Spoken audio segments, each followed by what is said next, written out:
Por amor. Anjos do Jaleco Branco. Capítulo 12.2 do livro Anjos do Relógio do Sol. Sabe aquela pessoa enferma que, por falta de um médico, ficou horas aguardando atendimento na fila de um posto de saúde? E que poderia ser rapidamente diagnosticada se não fosse o descaso provocado por pessoas que detinham a função de administrar o dinheiro público? Essas pessoas também têm direito a serem indenizadas pelos administradores da saúde pública e também por todos aqueles que, direta e indiretamente, tinham a nobre missão branca de auxiliá-la na reabilitação e não o fizeram. E neste grupo de profissionais estão os fornecedores de produtos da saúde, os médicos, os enfermeiros, os funcionários, enfim, todos que encardiram o branco áureo de seu uniforme, pelo descaso e o mais grave, quando deixaram de cumprir a sua missão pela ganância.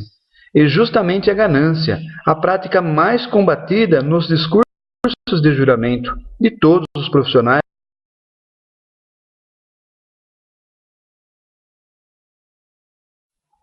esqueceram que juraram servir, esqueceram que só receberam o dom intuitivo do diagnóstico e do prognóstico, junto com a responsabilidade de utilizá-lo acima de qualquer impedimento.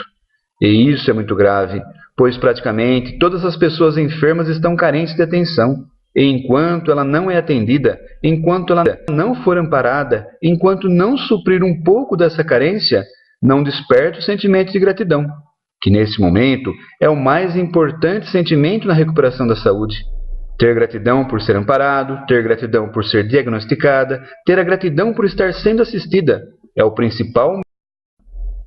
Enquanto não consegue despertar o sentimento de gratidão, torna-se impossível entender que a sua enfermidade é o último estágio de um processo, que sua enfermidade é o expurgo de um forte sentimento que provoca a debilidade do seu organismo. Mas como o enfermo vai entender isso se ele não teve gratidão? E também, por que a teria? É aí que a situação começa a se agravar. Agora o paciente acrescenta a indignação do porquê não foi atendido, do porquê não foi amparado.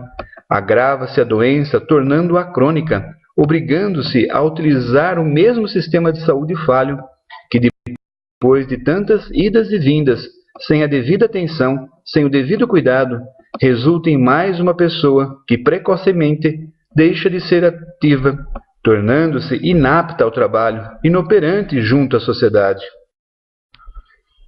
E essa sentença, proferida pelo sistema e aceita quase que obrigatoriamente pela pessoa, agora totalmente dependente, tem um preço muito alto a ser pago por todos os envolvidos. Anjos de Jaleco Branco, não entre nessa pendência coletiva, faça a sua parte, faça dignamente, honrando o juramento, volte a ter prazer e satisfação de auxiliar o enfermo, e não ao dinheiro ganho com ele. Lembre-se, Dr. Abid Jatene, dizendo que a remuneração financeira seria uma consequência do seu trabalho e não um motivo de trabalhar por ela.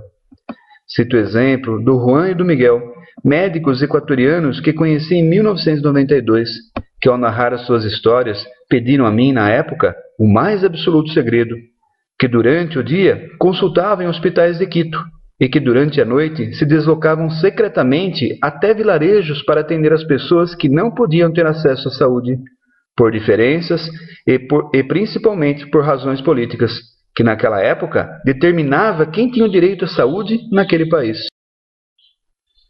Outro grande exemplo é o Dr. José Carlos. Atende o paciente que não pode pagar pela consulta e realiza a cirurgia quando necessária, durante o expediente.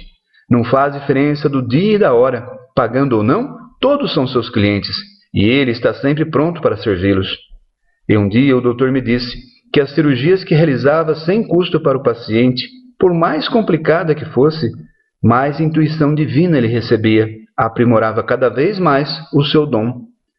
Lembro-me da cena do filme Bezerra de Menezes, quando o médico atende e prescreve a medicação para uma mãe, que ao pegar a receita chora dizendo não ter condições de comprar o remédio.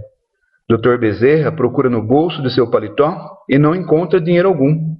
Sem hesitar, retira o anel de formatura e tenta entregar para a mãe, que só aceita quando o médico diz que nada valeria o anel se não exercesse plenamente a sua profissão. E olha que o Dr. Bezerra nem estava de jaleco branco.